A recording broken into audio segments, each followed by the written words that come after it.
यहाँ पे एमपी अगर आज भी होते तो हमारी मस्जिदों का कोई काम नहीं करते हो। हिंदू भाई कह रहे हैं कि हम जब मंदिर में जाते हैं, मंदिर भर जाती है तो हम बाहर मंदिर के बाहर भी खड़े होकर पूजा करते हैं, लेकिन मुसलमान अगर अपनी मस्जिद भरने के बाद बाहर आएगा तो उसको जो है आप उस पर उसका पासपोर्ट भी कैंसिल कर देंगे, उसका ड्राइविंग लाइसेंस भी कैंसिल कर देंगे। इवन वो अपनी प्रॉपर्टी में अपनी छत पर नमाज़ पढ़ेगा तो भी इसको आप जो है उसको उस पर FIR करेंगे। तो मैंने कोई गलत बोला नहीं, मैं बोलते रहूँगा, मैं कोई गलत बोलता नहीं हूँ। मैंने संविधान के दायरे में रह के बोला। मैंने जो बोला ना, इस देश का कई हज़ार आदमी वही बोल रहा है। मुझे तो अफसोस इस बात का है कि कांग्रेस और राष्ट्रवादी कांग्रेस के लोग मेरे नेता से जाके कहते हैं दिल्ली में कि अबू आसिम ने जो बोला ना, ये यहाँ के deputy chief minister mister Eknath Shinde ने अबू आसिम को समझाया था कि इस तरह तुम बोलो जा करके। शर्म नहीं आती इनको। और पिछली बार यहाँ से जो उनका MP हारा है वहाँ से, तो जब से वो इस एरिया को टारगेट कर रहे हैं, यहाँ से वोट नहीं मिला। क्यों वोट मिलेगा? आप मुसलमानों के खिलाफ बोलोगे तो वोट क्यों कोई देगा? आप मुसलमानों को भी वैसे ही गिनो जैसे दूसरे मज़हब के लोगों को आप गिनते हो यहाँ पे। तो वक्फ बोर्ड बिल को लेकर के पूरे हिंदुस्तान भर में बवाल चल रहा है, और उसी के बाद जैसे ही ये वक्फ बोर्ड बिल पास होने के बाद गोवंडी के इलाके में जो ex-MP है बीजेपी के किरीट सोमैया, ये इलाके में आकर के जो है जिस तरीके से मस्जिद के लाउडस्पीकर निकालने की बात कर रहे हैं और तमाम मस्जिदों को जिनके पास पेपर नहीं है इस तरीके का दावा कर रहे हैं और उनके ऊपर कार्रवाई की बात कर रहे हैं। तो मैं फ़िलहाल इस इलाके के शिवाजी नगर मानखुर्द के अबू आसिम आज़मी यहाँ के विधायक हैं, उनसे मैं बात करूँगा कि सर, आपको पता है कि अभी जो मामला चल रहा है शिवाजी नगर में, ख़ास करके वक्फ बोर्ड के बिल पास होने के बाद कि मस्जिदों के लाउड स्पीकर्स उतारने की बात चल रही है, कैसे इस चीज़ को देखते हैं और कैसे, क्योंकि बहुत बड़ा इलाका है ये और सारे ही मुस्लिम समुदाय के लोग हैं। देखिए, ऐसा है कि देश कानून से चलना चाहिए। जब राजा महाराजा थे तो कोई संविधान नहीं था, जो मर्ज़ी हो कर लो, जो उन्होंने बोल दिया कानून है। लेकिन 1947 में जो कानून बना वो रिपब्लिक है। रिपब्लिक मतलब कोई भी इंसान हो, किसी जात धर्म का हो, उसके साथ एक तरह का व्यवहार होना चाहिए। ये बार बार जो सत्ता में बैठे हुए लोग हैं बार बार मुसलमानों को निशाना बना रहे हैं। मस्जिद का, अरे हमने कभी मंदिर के माइक की बात तो की ही नहीं। रात और दिन जो है कीर्तन चलता है माइक पे, हमने कभी आज तक बोला नहीं कि भाई कीर्तन बंद कर दो, या किसी मुसलमान ने कीर्तन के बारे में कोई ऐसी बात नहीं किया। इस तरह की चीज़ें हैं। मैं समझता हूँ कि इनको लगता है कि इन्हीं चीज़ों से इनको सत्ता मिलती है, और जो है पोलराइजेशन के लिए सबसे अच्छा ये है। मैं समझता हूँ मानखुर्द शिवाजी नगर में एक स्लम एरिया है। स्लम एरिया में जो बिल्डिंग स्लम बनती है, झोपड़े बनते हैं, इसमें कोई इतना ज़्यादा परमिशन नहीं दिया जाता है। लेकिन हमारे यहाँ मस्जिदें हैं, सब कागजात सब मौजूद है, लेकिन क्या सब लोगों ने सलीके से रखा नहीं है। अब जैसे मेरा नाम अबू आसिम आज़मी है, कहीं लिखा अबू हाशिम आज़मी लिख दिया, तो हमने केयर नहीं किया, तब जो CA NRC आएगी तो उसमें गड़बड़ हो जाएगा। इसी तरह से मस्जिदों का मामला है कि कोई केयर नहीं किया, किसी ट्रस्टी ने सही रखा नहीं। कुछ मस्जिदें ट्रस्ट में है, ट्रस्ट में उसका वो है रजिस्टर्ड हैं, कुछ जो है वक्फ बोर्ड में रजिस्टर्ड हैं। वो सलीके से आज हमने मीटिंग किया यहाँ पर, ये कोई बहुत बड़ा प्रॉब्लम नहीं है। मीटिंग किया हमने, सबके कागजात सबके सही कर देंगे, दिखा देंगे, इसमें कोई बात नहीं है। लेकिन यह है ना कि आज माइनॉरिटी में रहना, मतलब ऐसा लगता है कि माइनॉरिटी में रहा हमने, हमारे साथ कोई इंसाफ नहीं होगा, हमारे साथ कोई बात नहीं सुनी जाएगी। मैंने कल जाके CM साहब से कहा था कि ये सिर्फ मस्जिदों की बात क्यों करते हैं, इबादत गाहों की बात करो। अगर लगता है कोई इबादत गाह चाहे किसी धर्म के भी हो, अगर गलत है कुछ है तो बात, और फिर टॉलरेट करना चाहिए आप जगह। अगर आप ये कहेंगे पूरे हिंदुस्तान में मैं दिखाऊँ, दिल्ली है, दिल्ली तो कैपिटल है यहाँ का, कितनी जगह बनी हुई है इस तरह की गैर कानूनी इमारतें हैं। कहीं रास्ते में देखो मंदिर है, कहीं रास्ते में देखो कहीं छोटा दरगाह है, कहीं देखो कहीं क्रिश्चियन का पूरा वो क्रॉस लगा हुआ है। तो बाहर जगह होता है, कोई नई बात तो नहीं है। अभी धीरे धीरे इन चीज़ों को लोग समझ रहे हैं। ये जानबूझकर सिर्फ और सिर्फ मुसलमानों को छेड़ने के लिए किया जा रहा है, और कुछ इसका मतलब नहीं है। जब यहाँ पर किरीट सोमैया यहाँ के MP रह चुके हैं बीजेपी से, कितना काम उन्होंने यहाँ पर किया? क्या उस दौर में जब वो खुद यहाँ पर सांसद थे तो तब उन्होंने इस चीज़ों का ध्यान दिया था कि नहीं, कि यहाँ पर कितनी मस्जिदें जो है वो इलीगल है? लाउड स्पीकर की अगर मैं बात करूँ, क्योंकि उस दौर से ये सारी मस्जिदें लगातार चली आ रही, तो उस वक्त पर ये जो है किरीट सोमैया को ये सारी चीज़ें ध्यान नहीं आई, और अब क्यों इस तरीके से ये सवाल उठाया जा रहा है? नहीं, ये तो ऐसा है ना कि यहाँ पे MP अगर आज भी होते तो हमारी मस्जिदों का कोई काम नहीं करते, वो हमारी मस्जिदों के खिलाफ ही काम करते। ये लोग जो है ना सिर्फ़ और सिर्फ पोलराइजेशन करते हैं।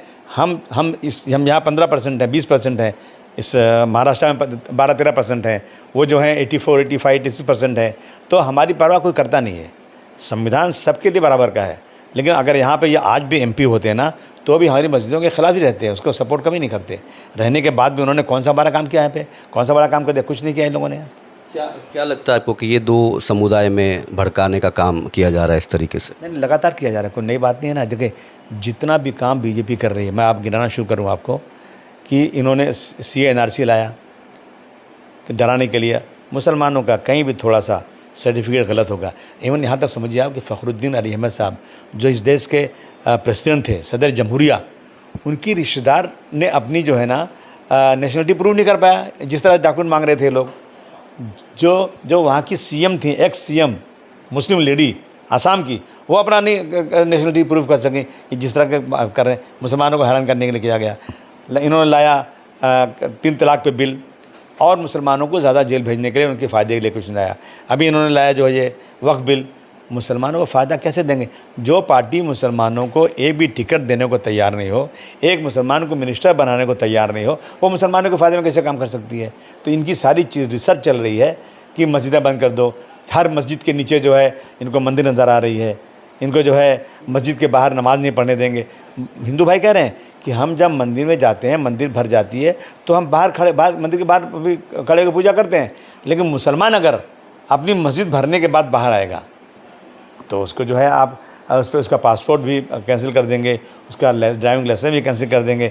इवन वो अपनी प्रॉपर्टी में अपनी छत पर नमाज़ पढ़ेगा तो भी इसको आप जो है उसको उस पर FIR करेंगे। तो मतलब ये जितनी चीज़ें आ रही हैं ना, वो सिर्फ़ और सिर्फ मुसलमानों को जलील करना, मुसलमानों को दबाना।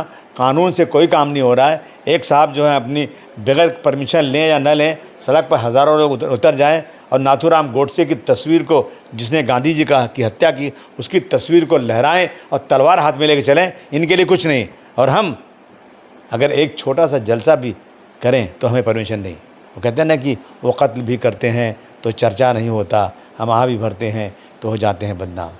वक्फ बोर्ड का जो अभी अमेंडमेंट हुआ है 2025 में, क्या इसके अंदर प्रॉब्लम है, क्या तकलीफ़ है? मुस्लिम के हित की बात कर रही है सरकार के, अमेंडमेंट जो बिल आएगा तो उसमें मुस्लिम समुदाय को चीज़ों को जो है वो फ़ायदा होगा, क्योंकि इतना बड़ा लैंड होने के बाद फिर भी कहीं ना कहीं जो वक्फ बोर्ड के जो पुराने जो मेंबर्स वगैरह थे उसमें कोई तरीके की सहूलत मुसलमानों को दिखती हुई दिखाई नहीं दी। देखिए, ऐसा है ना कि अगर वो वक्फ बोर्ड की जो पहले का वक्फ बोर्ड है उसमें सहूलत नहीं है, गड़बड़ी है, तो उसको दुरुस्त करने के लिए कदम उठाना चाहिए, न कि आप पूरे वक्फ बोर्ड को जो है हाईजैक कर लें आप।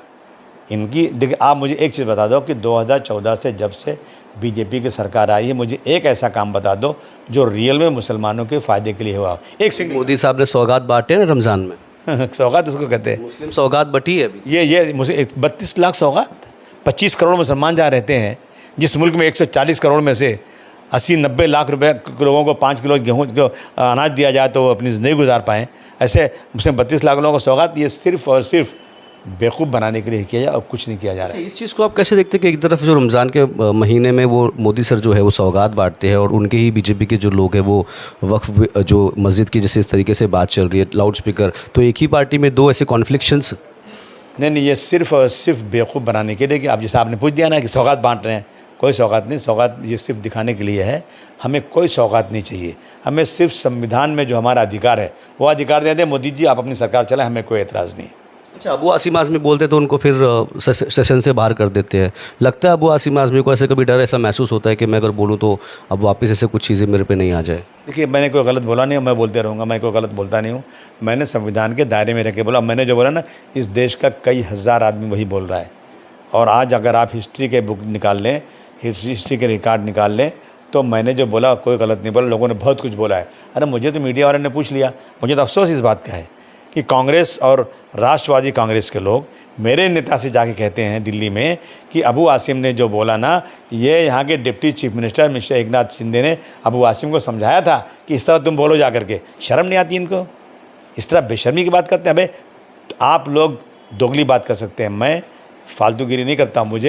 मैं जब असेंबली से बाहर निकला तो मुझसे मीडिया वालों ने पूछा, तुम जाओ उन मीडिया वालों से पूछो, उनका ब्रेन मैपिंग करो कि क्या तुमको किसी ने डिप्टी चीफ मिनिस्टर ने सिखा के भेजा था ये सवाल अबू आसिम आज़मी से ही करना? क्या मतलब होता है? हमने उनके सवालों का जवाब दिया और वही जवाब दिया जो हिस्ट्री में था, बस। बाकी हमारी कोई गलती नहीं। मतलब इस बारे में सुना रहा था कि अबू आसिम आज़मी को धमकी भी इस चीज़ को लेकर के आई थी कि जब सारी चीज़ें होने के बाद औरंगज़ेब को लेकर के जो भी ऐसी बातें बोलेगा, इंसाफ की बात, सच्चाई बोलेगा, बीजेपी की फ़िरका परस्ती को जाहिर करेगा, गंगा जमनी तहज़ीब को बर्बाद करने वालों के ख़िलाफ़ भाईचारगी की बात बोलेगा, उसको माँ बहन की गाली, उसको मार देंगे, काट देंगे, पाकिस्तान चला जाएगा, चले जाओ, जैसे उनके बाप का मुल्क हो गया। ये धमकियाँ तो बहुत आ रही हैं। ऐसा क्योंकि सिर्फ आपके इस क्षेत्र में, जैसे शिवाजी नगर मानखुर्द विधानसभा के क्षेत्र में ही मस्जिदों का मामला उठाया गया, क्योंकि मुंबई में और जगह भी है जहाँ पे बहुत सारे मुस्लिम इलाके हैं, वहाँ पे तो अभी तक ऐसा कोई चीज़ सामने नहीं आई है। देखिए ऐसा नहीं, ये स्लम है। स्लम भिंडी बाज़ार में जो मस्जिद बनी है 1947 के पहले की मस्जिद है, 100-200 साल की, सारी मस्जिदें कदीम है। ये स्लम है। इसे स्लम में लोग आते हैं अपनी नमाज के लिए, जहाँ पे कहते हैं कि इस्लाम में कहा गया है कि लोग जमात से नमाज़ पढ़ो, तो कोई छोटी जगह लेते हैं, मदरसा बनाते हैं, उसमें नमाज़ पढ़ते हैं, माइक लगाते हैं, डर डर के बेचारे, हमारी ज़मीन, हम मस्जिद बनाएं, हम मदरसा बनाएं, अब क्या रिकॉर्ड है। तो इन जगहों पर जहाँ स्लम है, यहाँ लोगों को 14 फुट से ऊपर घर नहीं बनाना है, किसी ने एक माला बढ़ा दिया, अगर उसकी फैमिली बढ़ गई तो ज़्यादा ये स्लम पे वो कर रहे हैं।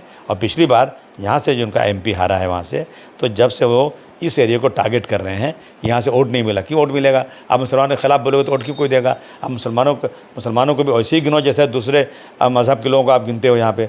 तो आप जो यहाँ कहेंगे आपकी यहाँ पे वोट जिहाद हो गया, व्हाट इज़ वोट जिहाद? फ़लाने इलाके में बहुत कम वोट मिला। अरे भाई, आप हमें भी उसी तरह से गिनिए जिस तरह से आप अपने कौम के लोगों को गिनते हैं, उनके साथ करते हैं, हमारे साथ भी इंसाफ कीजिए तो वोट देंगे। हम किसी के बधाओ मजदूर थोड़ी है, इसलिए इस जगह को टारगेट किया जा रहा है। नहीं, वो बता रहे थे कि जो जिनके पास डॉक्यूमेंट्स नहीं उसको दुरुस्त करे, और जिनके पास परमिशन नहीं वो परमिशन ले।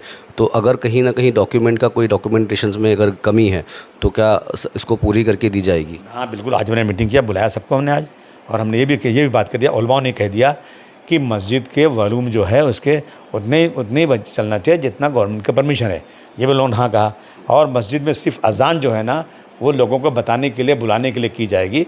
उसके बाद जितनी तकरीरें होंगी, वहाँ पे जो भी खुतबा होगा, वो सारा मस्जिद के अंदर जो है उनको सुनाइए, बाहर उसकी आवाज़ ना जाए। ये हम कोशिश कर रहे हैं। और जो डॉक्यूमेंट जिनके पास नहीं है, या दुरुस्त करना है या उसके रिकॉर्ड निकालना है, उसके लिए कल से 4 बजे हमारे जो मेरे मेडिकल सेंटर रफ़ी नगर में है, वहाँ जो इससे एक्सपर्ट वकील वगैरह बैठेंगे, वो सबको उन सब चीज़ों को है सबके पास थोड़ा तरतीब में रखना है ताकि कोई प्रॉब्लम आगे ना आए। अच्छा, क्या मैसेज देंगे जो यहाँ के इलाके के स्थानिक जो उलमा इकराम है जो उस मीटिंग में नहीं पहुँच पाए? नहीं, मैं सबसे कहूँगा, देखिए ऐसा है कि ये बात हुई आज कि आप लोग ट्रस्टी हैं, आपकी मस्जिद कहीं ट्रस्ट में रजिस्टर्ड है, कहीं वक्फ बोर्ड में रजिस्टर्ड है, आप लोगों की पूरी जिम्मेदारी होती है कि आप इनके कागजात को सही करें। अगर आप इन कागजात को सही नहीं कर रहे हैं और आपकी ताकत नहीं सही करने की, तो आप उस जगह को छोड़कर किसी और ट्रस्टी बना दीजिए, ताकि जो इंसान उसको अच्छी तरह चला सके। एक बात। दूसरी बात, आप जो है हम लोगों ने, बहुत लोग कर रहे होंगे, हमने भी एक तरह से शुरू किया है।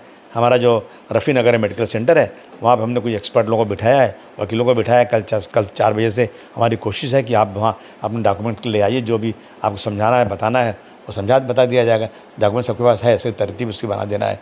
ये कर दिया। तीसरी बात हमने ये कहा है, अगर कोई, मैं ये सिर्फ मानखुर्द के लिए नहीं बोल रहा हूँ, मैं पूरे महाराष्ट्र के लिए बोल रहा हूँ, पूरे देश के लिए बोल रहा हूँ। देखिए, आप कहते हैं संविधान ने मुझे हक दिया है और मेरा ये सब भूल जाइए। आप एक काम करिए कि अगर कोई मस्जिद के बाहर आगे चिल्लाता है, डीजे बजाता है और मस्जिद के ऊपर वहाँ कुछ बदतमीज़ी करता है, तो आप भूल जाइए उसको। आप उसको देखिए ही मत, छोड़ दीजिए उसको। वो जितना चिल्लाने दीजिए, 10 मिनट, 15 मिनट, 20 मिनट बाद वहाँ से चला जाएगा। वो जानबूझ के भेजे जाते हैं कि चिल्लाएं वहाँ पर, एक्शन पे कोई कार्रवाई नहीं होगी, रिएक्शन कोई किया ना तो उस पर कार्रवाई होगी। वो जेल जाएंगे, 307 लगेगा, देशद्रोह कानून लगेगा, उनकी मस्जिदों के अंदर घुसेंगे, वहाँ झंडे लगाएंगे। इन सब चीज़ों को अवॉइड करना है, क्योंकि हम आज जो है माइनॉरिटी में है और ये सरकार जो है ये हमारे साथ पक्षपात कर रही है। तो मैं तमाम लोगों से ये गुजारिश कर रहा हूँ कि ये जो है ना, ये एक जो है मसलहत है। इस मसलहत के तहत हम लोग, कोई चिल्लाता है ना, चिल्लाने दीजिए, 5-10 मिनट में चले जाएंगे, भूल जाइए उसको। इसमें कोई बुज़दिली नहीं है, ये मसलहत है। तो ये शिवाजी नगर मानखुर्द विधानसभा के अबू आसिम आज़मी यहाँ के विधायक थे, और उनसे मैंने बात करने की और समझने की कोशिश किया कि जो मामला चल रहा है गोवंडी के इलाके में मस्जिद को लेकर के और उसके लाउड स्पीकर को लेकर, उनसे साफ़ और स्पष्ट चीज़ जानने की कोशिश की। मैं आमिर खान, नुक्कड़ न्यूज़।